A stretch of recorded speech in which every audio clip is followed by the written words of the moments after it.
Welcome to the PLMA Live monthly interview. I'm your host, Tim Simmons. Warehouse clubs have certainly emerged as one of the most powerful forces in retailing. And while the clubs focused mostly on big national brands in their early years, they've been putting a higher priority on private label lately. Our guest today is right in the middle of this trend. He's David Atkins, who's been appointed to the new post of Vice President of Owned Brands for BJ's Wholesale Club. BJ's is a chain of over 200 clubs in 15 eastern states, ranging from Maine to Florida. Prior to joining BJ's, David had 20 years of private label management experience, including stints in supermarkets with Giant Eagle and mass merchandising with Meijer. David, welcome to PLMA Live. Let's start with a little background about BJ's. Who's the typical shopper in your clubs? A typical BJ's customer, I would say relative particularly to other club formats, is that we would have more consumers rather than a business clientele. And our members tend to range the whole gambit in terms of potential segments that could be out there. New moms, empty nesters, millennials. So we're really trying to reach to an entire group that is looking for great quality and great value. What's the product assortment like? In terms of offerings, we actually have double the number of SKUs that a typical club would have that we would be competing against. But basically the categories that we would compete in would be what types of categories that you would find in mass merchants, supercenters, supermarkets. So whether it's on the fresh side in terms of deli, bakery, fresh meat, healthcare products, general merchandise products, we have an offering for all of our members. Now let's look at BJ's private label. What's new with your brands? The approach that we've taken over the past 18 months to 2 years has really changed. So I would say historically we weren't as focused on driving and developing our own brands business as we are now. So basically our leadership made a decision 2 years ago to say, you know what, we need to go after this in a much more serious manner, in a much more committed manner than we have, because we know that there's value out there for our members that we're not addressing as well as we can. So as a result, one of the things that we've done is we have gone from 10 brands down to 2 brands. So there was a lot of research that went into that. And basically we, working with our members, identified that 2 brands they were aware of and that there was equity and meaning to them with those brands. So over the past year, we've actually been consolidating from the 10 to 2 and been making those changes in the clubs. Tell us about the 2 brands that you've kept. The Wellesley Farms brand is dedicated towards food items, and then for the non-food area, it would be Berkeley Jensen. And those are the 2 areas. And really both of them, what we want to make certain that we're delivering for our members would be great quality with a great value. What's unique about a club environment versus a supermarket or supercenter arena is that people paid to be members with us. And so we have an obligation to make sure that they've got great value and great quality. Cutting so many brands is really a big step. How are BJ members reacting? So far the feedback has been quite positive. We looked at several SKUs where we converted from either another brand that we had, well actually from another brand that we would have had of the remaining 8, into one of these 2 brands, and what we've seen is for the most cases a really nice lift. And there's also been very good feedback from our team members in the clubs saying that the feedback from our members has been positive. So we're really encouraged by the moves that we've made. What's behind the success?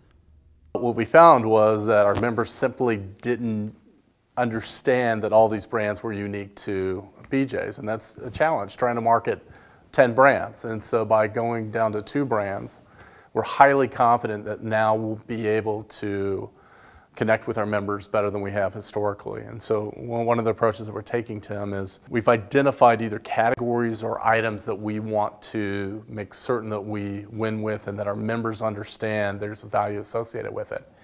So each month we've been really highlighting and focusing on those items and taking a 360 approach in terms of using the various levers that we've got available to us to make certain our members are aware of it. The number of brands is consolidating, but what about the size of the assortment? Specific to our assortment, we have over 700 750 SKUs in our club. Over the next year, we expect to increase that assortment by a significant amount because we recognize that there's real opportunity for us to grow that business, particularly in the organics area.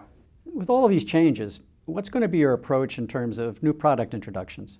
But I think one of the things that we will want to do, Tim, is to make sure that we start to have a very defined process in which we'll identify opportunities, make certain that within that process that we are, depending on the products, making certain we're getting feedback from our members on, is this something you want us to introduce or not?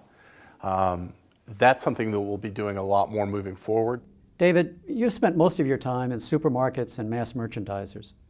Is the new product introduction process much different for clubs? You know, I'm still relatively new. I will give you my perspective as somebody who is new, is that one of the things that's been eye-opening to me is the potential revenue that is out there through the club channel. What's unique to the club channel is that there's fewer SKUs than what you would find in a supermarket. And as a result, there's one greater risk associated from it from a retailer's perspective. That's why we need to make certain that we are doing marketing research and making certain that, hey, what we're bringing is the right thing to bring. With that being said, the risk also, there's greater reward because you've got fewer SKUs. You're using, in many cases, pallets where there's a great way in which you can communicate to the member the value, the offerings, and product like that. So I would say one of the things that I'm not certain, maybe the supplier community knows this, but when you introduce an item in the club channel, there's a lot of revenue that's associated with that. Whereas in other channels where there may be a plethora of items to choose from, the return on investment might not be as strong. Once you decide to carry a product, is the supply chain much different for clubs? So one of the things that would be unique about at BJ's is the speed in which we can move through product. So essentially all of our inventory, unlike a traditional supermarket, or would be that we really don't have the product stored at a warehouse. We certainly have warehouses, but essentially we get that product out in the club and we move through that product pretty quickly.